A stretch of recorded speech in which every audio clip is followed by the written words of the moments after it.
put it. And what's out there is it's a mixed bag, and unfortunately, our housing industry, every time it starts to get it back up on its feet, it takes just a big old gut punch and then falls right back down.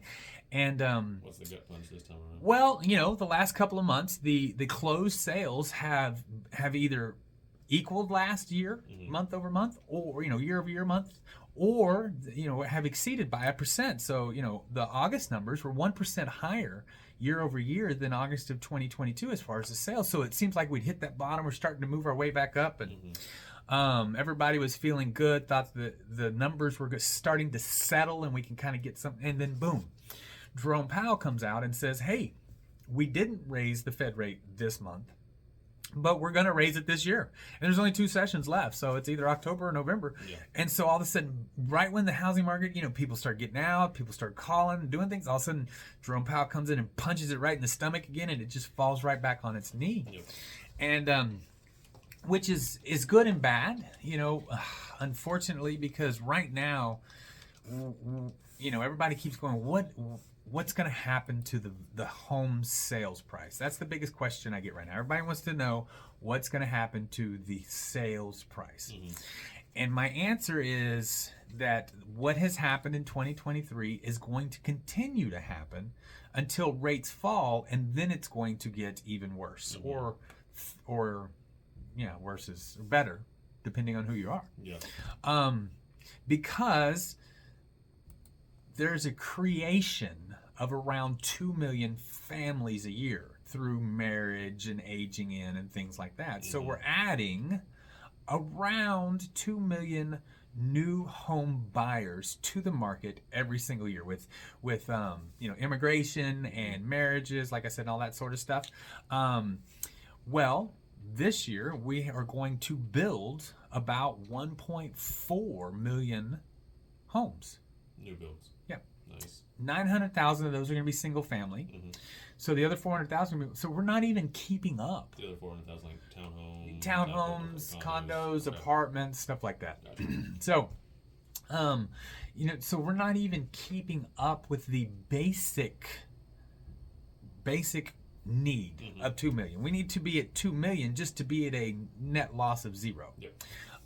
Because right now we're already, we've talked about this in the past, but we're already close to 3 to 5 million homes short. Yep. If we could just had about 5 more million homes in the market, then we would have what we call an equilibrium. Surplus of buyers. Yeah, and so it's hard to sell your home for less if there are 4 people trying to buy it for more.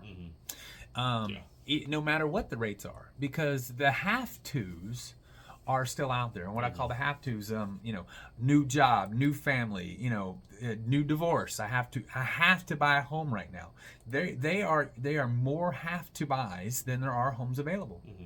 And so we're getting homes right now. If it's a median sales price or below, that home is going under multiple offers, 4 or 5 offers. Yeah. So would you say it's as competitive as COVID times? No, not even close. Not even close, because right now there's a lot of people not buying, right?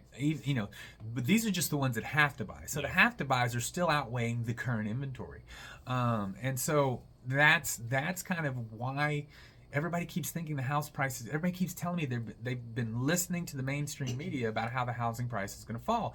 It's just the laws of supply and demand are being proven over and over and over again.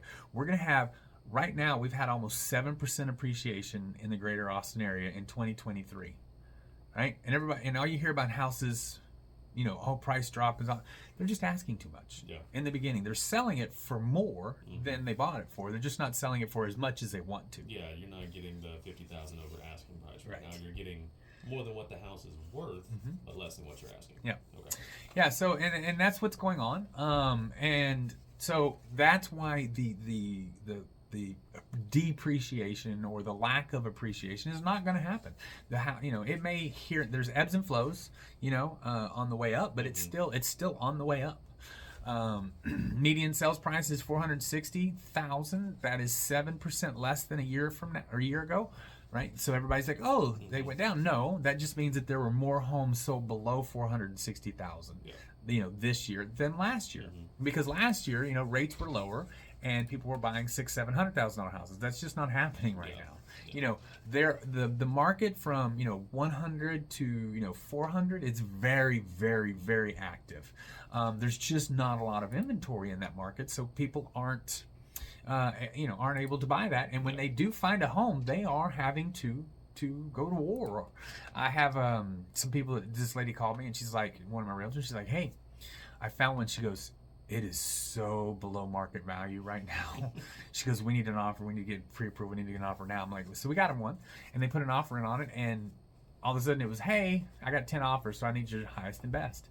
And then they went to fighting over a home, right? And so by marking it so far below market value, he created a frenzy for that home, and it ended up going way more than market value. That's a tactic. That was a very good tactic. That was a very good tactic.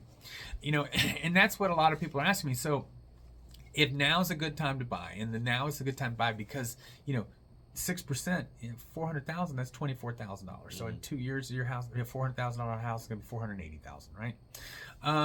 Getting it now, refinancing it, saving money on the refinance and things like that, is important. One of the things everybody asks me is what is working in this market for buyers and or sellers, right? Everybody wants to know what's making homes sell.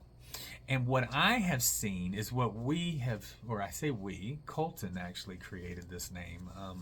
It was the drop it to lock it program. So you drop the rate to lock it. And so what it is that the sellers are paying the points before the buyer makes an offer on the home. So the seller's saying, hey, if I spend X amount of dollars, what would the interest rate be? And so we tell them, hey, the interest rate. And they say, well, what would it take to get the interest rate into the fives? We tell them, right? And so they say, okay, well, then let's do that. I will spend that money to buy down the rate as part of the closing costs.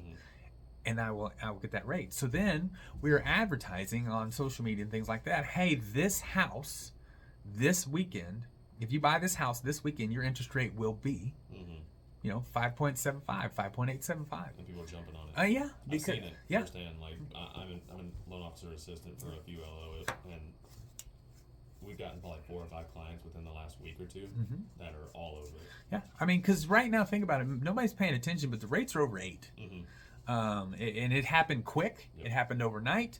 Once the Fed had said that they're going to raise the rates again, the rates jumped up fast. I mean, the rates looked like it's kind of steadied and settled, and you were kind of like, hey, we might get some downward trend, and then 699 was pretty consistent there for a second.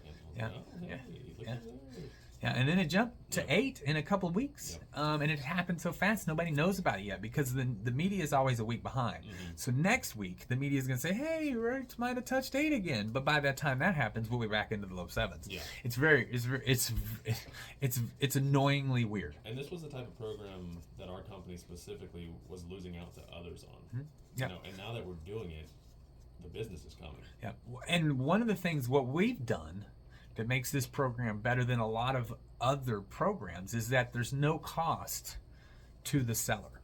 So some of our competitors, they're offering something similar to this, but they're locking and they're requiring 1%. So if it's a $410,000 house, they're requiring $4,100 from the seller to lock that loan. To lock that loan.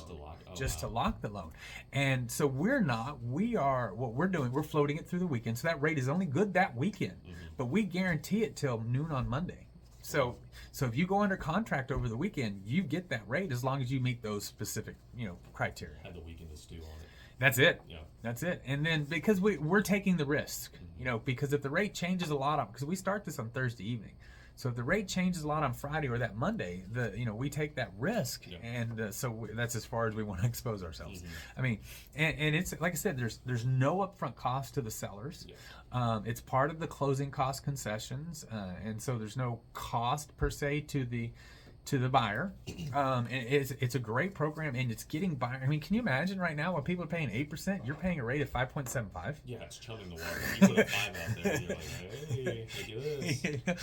Yeah. So, and again, at that point, there's no reason to refinance. I mean, the rates would have to get into the 4s for you to refinance. So that's going to take another mass. Yeah. Yes. Oh yeah. Yeah. Let's not put that out there. Yeah, I'm not gonna. That's why I didn't say it. But yeah, so I mean, like I said, the rates would have to get to the 4s to have a reason to refinance. So there's no reason to refinance. And again, if you get the home now, $400,000 house at 6%, there's some places Zillow is saying 10% appreciation in Central Texas.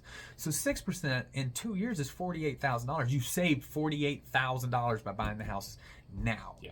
And you're getting next year's rate. And is it something that costs you more upfront as a buyer? No, the seller is paying it, and the seller is agreeing to pay it. And so and you're not gonna get a seller to agree to pay anything when rates fall in the 5s, because then it's going to become what do we call it, Katie bar the door. It's going to be a free for all. Yeah.